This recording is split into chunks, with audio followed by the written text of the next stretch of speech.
નમસ્કાર વિદ્યાર્થી મિત્રો, તમારું ખૂબ ખૂબ સ્વાગત છે મારી આ ચેનલ સ્ટડી વિથ નેન્સીમાં. જો હજી સુધી તમે મારી આ ચેનલને સબસ્ક્રાઇબ ના કરી હોય તો જલ્દીથી સબસ્ક્રાઇબ કરજો. આજે આપણે પ્રકરણ નંબર 2 બહુપદીઓમાં સ્વાધ્યાય 2.2 નો પ્રશ્ન નંબર 4 જોઈશું. તો અહીં જુઓ, આપણને પ્રશ્ન નંબર 4 આપેલો છે કે નીચે આપેલી દરેક બહુપદીના શૂન્ય શોધો. કે નીચે આપણને જે બહુપદી આપેલી છે એ બહુપદીના શૂન્ય શોધવાના છે. તો બહુપદીના શૂન્ય એટલે કે બહુપદીમાં આપણે જે કિંમત મૂકીએ, આ જે ચલ હોય, અહીં જો માની લો કે આપણને ચલ x આપ્યો છે, તો xની આપણે જે વેલ્યુ મૂકીએ, કોઈ પણ કિંમત, કોઈ પણને આપણે સંખ્યા મૂકીએ અથવા તો કોઈ પણ આપણે એની વેલ્યુ મૂકીએ, કિંમત મૂકીએ, ચલ મૂકીએ, અચળ મૂકીએ xની જગ્યાએ, અને એનો જવાબ, આ બહુપદીનો જે જવાબ 0 આવે તો એ બહુપદીનું શૂન્ય થાય. તો xની જગ્યાએ કેવી સંખ્યા મૂકીએ હતી જેથી આપણને જવાબ 0 મળે, તો એને બહુપદીનું શૂન્ય કહેવાય. xની કિંમત જેનાથી બહુપદીનો શું મળે, જવાબ 0 મળે. તો બહુપદીના શૂન્ય શોધવાના છે. તેમાં પહેલો દાખલો જોઈએ. તો અહીં જુઓ, પહેલો દાખલો આપેલો છે p of x બરાબર x plus 5. તો અહીં p of x બરાબર x plus 5 આપેલો છે. તો અહીં આપણે xની વેલ્યુ ગોતવાની છે જેનાથી જવાબ શું આવે, 0. તો આપણે પહેલાં જવાબ બરાબર 0 લઈ લઈએ, એટલે કે જે જવાબ છે એ p of x કહેવાય. એટલે p of x બરાબર આપણે શું લઈ લઈશું, p of xની એવી વેલ્યુ જેમાં આપણે xમાં કિંમત મૂકીએ, x અહીં આપણે મૂકીએ તો જવાબ આપણો શું આવી જાય, 0. આ બહુપદીની વેલ્યુ x plus 5 કેટલા થઈ જાય, 0. x મૂકીએ તો આ શું થઈ જશે, 0. એટલે p of x બરાબર 0 લેતા. તો અહીં જો આપણે p of x 0 લઈ લીધો એટલે 0 બરાબર અહીંયા શું થઈ જશે, x plus 5 થઈ જશે. હવે આપણે xની કિંમત ગોતવી છે, તો અહીંયા x plus 5 છે, બીજી બાજુ જશે તો 0 minus 5 થઈ જશે બરાબર x. આપણે xની વેલ્યુ ગોતવી છે તો xને શું કરશું, સૂત્ર કરતા કરશું. એટલે xને આપણે એકલા રાખશું, એટલે 5 ને બીજી બાજુ લઈ જઈએ તો અહીંયા પ્લસ 5 હતા, બીજી બાજુ બરાબરની બીજી બાજુ જાય તો પ્લસનું શું થઈ જાય, માઇનસ, એટલે -5 થઈ જશે. એટલે 0 minus 5 થશે તો 0 માંથી 5 જાય, શું વધે, -5. કારણ કે મોટી સંખ્યા 5ની આગળ માઇનસની નિશાની છે એટલે -5 આવશે. ઓમાં કોઈ પણ સંખ્યાને આપણે 0 ઉમેરીએ, 0 બાદ કરીએ તેની તે જ સંખ્યા આવે.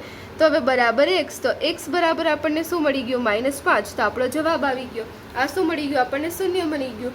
x બરાબર -5 એ જવાબ શું આપણને 0 મળશે. હવે એના પછી બીજો દાખલો જોઈએ. તો બીજો દાખલો પણ એવો જ છે, p of x બરાબર x -5 છે. તો અહીં પણ આપણે કઈ કિંમત માટે 0 જવાબ મળે, તો એના માટે p of x બરાબર શું લઈ લેવાનું, 0. p of x બરાબર 0 લેતા માટે શું થઈ જશે, x -5 બરાબર શું થઈ ગયું, 0 લઈ લેવાનું. બહુપદીનો જવાબ 0 આવે, એના માટે આપણે x ની કિંમત ગોતવી હતી, એટલે x -5 બરાબર આપણે 0 લઈ લીધું. હવે x બરાબર એવી જ રીતે -5 છે, x ને સૂત્ર કરતા કરવું છે, એના માટે આપણે -5 ને બીજી બાજુ લઈ જશું તો એ શું થઈ જશે, +5. એટલે 0 + 5, તો 0 + 5 કેટલા થાય, 5. તો x બરાબર શું મળી ગયું, 5. તો બીજા દાખલાનો જવાબ આવ્યો. એના પછી ત્રીજો દાખલો છે, p of x બરાબર 2x + 5. તો હવે p of x બરાબર 2x + 5, તો આમાં પણ p of x બરાબર શું લઈ લેશું, 0. p of x બરાબર 0 લેતા અહીં 2x + 5 બરાબર 0 થઈ જશે. માટે અહીં જુઓ, પહેલા ગુણાકારી છે અને સરવાળો પણ છે, બંને છે.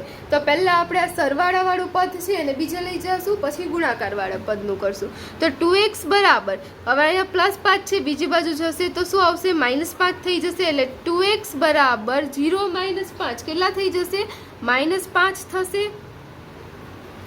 તો અહીં જુઓ, 2x બરાબર -5 આવી ગયો. હવે x ની સાથે 2 કેમાં છે, ગુણાકારમાં છે, 2 × x એટલે 2x થાય.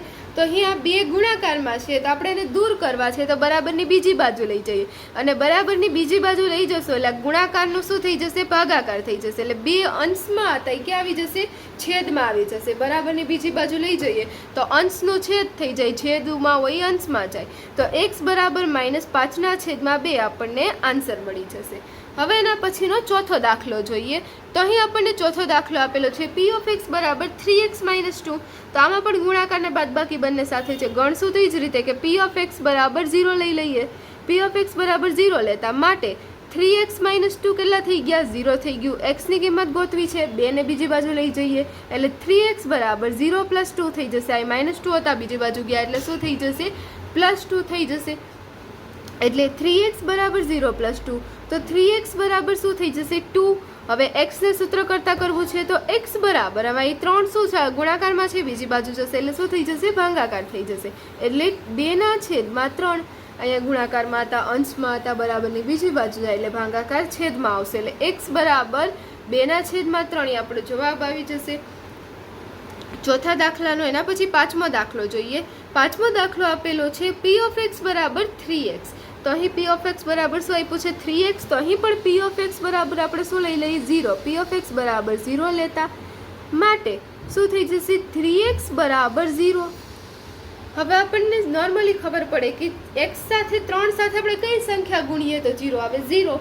એમ ના આવડતું તો અહીંથી x ને આપણે 0 ને 3 અહીં ગુણાકારમાં છે, બીજી બાજુ લઈ જાય એટલે ભાગાકારમાં થઈ જાય, એટલે 0/3 થઈ જશે. x બરાબર શું થઈ જશે 0/3. અહીં ગુણાકારમાં તો બીજી બાજુ આવે એટલે ભાગાકારમાં અંશનું છેદમાં આવી જશે, એટલે હવે 0/3 તો શું આવે કોઈ પણ સંખ્યાને 0 વડે ભાગાકાર કરીએ, 0 નો કોઈ પણ સંખ્યા વડે ભાગાકાર કરીએ જવાબ શું આવે 0 જ આવશે, એટલે x બરાબર આપણને શું મળી જશે 0 મળી જશે. હવે એના પછીનો છઠ્ઠો દાખલો છે કે p of x બરાબર ax, જ્યાં a is not equal to 0. એ શું ના આવવો જોઈએ 0 ના આવવો જોઈએ. આગળ દાખલામાં જોઈએ કા 0 કેમ ના આવવો જોઈએ, તો અહીં જો પહેલાં તો આપણે આનો જ ઉકેલ મેળવશું. તો અહીં આપણને અહીંયા સંખ્યા આપતા હતા અત્યાર સુધી, અહીં ઉપરના દાખલા જેવો જ સેમ ટુ સેમ દાખલો છે, ખાલી ઉપરના દાખલામાં 3 આપ્યો તો નહીં a આપ્યો છે, અહીંયા અચળ આપ્યું તો અહીંયા ચલ પદ આપી દીધું છે, વેરિયેબલ દીધું છે એ. તો પણ આને એવી જ રીતે ગણશું કે પહેલાં p of x બરાબર શું લઈ લઈએ 0 લઈ લઈએ, તો p of x બરાબર 0 લેતા તો અહીં શું થઈ જશે ax બરાબર 0 થઈ જશે. ઉપરનો દાખલો ગણ્યો એ જ રીતે દાખલો ગણીશું. અને હવે જોવો અહીં x બરાબર 0, આપણે તો કેની વેલ્યુ ગોતવાની છે x ની વેલ્યુ ગોતવાની છે, તો x બરાબર શું થઈ જશે 0/a થઈ જશે. x બરાબર શું થઈ જશે 0/a. તો હવે આપણને ખબર છે કે કોઈ અંશ છેદમાં કોઈ પણ સંખ્યા આવે તો એ છેદમાં જે સંખ્યા હોય છેદમાં કોઈ દી 0 આવી શકે નહીં. આપણને ખબર છે સમય સંખ્યામાં આપણે શીખ્યા હતા કે p ના છેદમાં q સ્વરૂપમાં હોય, જ્યાં q is not equal to 0, છેદમાં કોઈ દી 0 ના આવે. ગણિતનો નિયમ છે અગર જો છેદમાં 0 આવે તો એની ઇન્ફિનિટી થઈ જાય, એ શક્ય નથી. અનંત સુધી અનંત આવે એનો જવાબ, કોઈ પણ સંખ્યાના છેદમાં 0 અનંત આવે, પણ એ શક્ય નથી. કોઈ દી સંખ્યાના છેદમાં 0 આવે એ શક્ય નથી, એટલે અહીંયા એ 0 હોવો જોઈએ ને, એટલે તો આપણને રકમમાં આપી દીધું તો એ ઇઝ નોટ ઇક્વલ ટુ 0, એટલે એ 0 નથી. આપણે તો ગણીએ એ રીતે જ ગણવાનું કે કોઈ પણ સંખ્યાને આપણે એ વડે ભાગીએ, એટલે 0 ને આપણે એ વડે ભાગીએ, અથવા તો 0 ને આપણે કોઈ પણ 0 ના છેદમાં કોઈ પણ સંખ્યા હોય, જવાબ શું આવે 0, એટલે x બરાબર 0 થઈ જશે. ઉપર જેવો જ દાખલો તો ઉપર ખાલી આપણને 3 આપ્યું તો એની અહીંયા શું આપ્યું છે a આપ્યું છે. હવે એના પછીનો દાખલો જોઈએ. હવે જુઓ ત્યારબાદ સાતમો દાખલો આપેલો છે કે p of x બરાબર cx પ્લસ d, જ્યાં c is not equal to 0 અને d એ વાસ્તવિક સંખ્યા છે. તો અહીં પણ આપણે આગળના દાખલા ગણતા હતા એવી જ રીતે ગણવાનું છે. અહીંયા જે સાઈડમાં આપણને આપી હોય કન્ડિશન હોય કે આવું ત્યારે જ શક્ય હોય કે જ્યારે z નોટ ઇક્વલ ટુ 0. આપણે આગળના દાખલામાં જોયું હતું કે ત્યાં a is not equal to 0 આપ્યું હતું. કેમ? કારણ કે c આપણે દાખલો ગણતા હોય તો એ છેદમાં આવતો હોય, છેદમાં 0 કોઈ દી શક્ય નથી, કારણ કે આ ચલ છે, ચલની તો બધી કિંમત શક્ય હોય, તો એ 0 ના થઈ શકે, એટલે આપણને રકમમાં આપે. પણ આપણે તો દાખલો ગણતા હોય એ જ રીતે ગણવાનું. ડી પણ એવી જ રીતે, ડી અહીંયા ઇમેજનરી એટલે કે કાલ્પનિક સંખ્યા ન હોવી જોઈએ, વાસ્તવિક સંખ્યા હોવી જોઈએ. અને અત્યારે આપણે વાસ્તવિક સંખ્યા જ આવે છે 10 ધોરણ સુધી, તો આપણે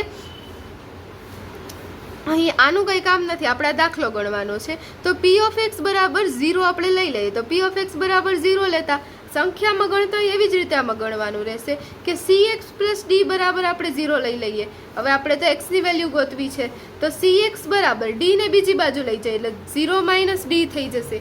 એટલે હવે cx બરાબર 0 માઇનસ d એટલે શું થઈ જશે માઇનસ d થઈ જશે. અને હવે x બરાબર અહીંયા x એ સૂત્ર કરતા કરવા છે એટલે c અહીં ગુણાકારમાં હતા, બીજી બાજુ જશે એટલે ભાગાકારમાં જશે, એટલે c x બરાબર માઇનસ d બાય c. તો આપણને x ની વેલ્યુ મળી ગઈ માઇનસ d બાય c. આપણો જવાબ આવી ગયો. અહીં આપણો જે પ્રશ્ન નંબર 7 હતો એનો જવાબ આવ્યો, અને અહીં આપણો જે આખો પ્રશ્ન નંબર 4 હતો તે પૂર્ણ થાય છે. જો તમને વિડીયો પસંદ આવ્યો હોય તો લાઇક, શેર અને સબસ્ક્રાઈબ કરજો. અને જો હજી સુધી તમે મારી આ ચેનલને સબસ્ક્રાઈબ ના કરી હોય તો જલ્દીથી સબસ્ક્રાઈબ કરજો, જેથી તમને મારા બધા જ વિડીયો જરૂરથી મળી રહે. Thanks for watching.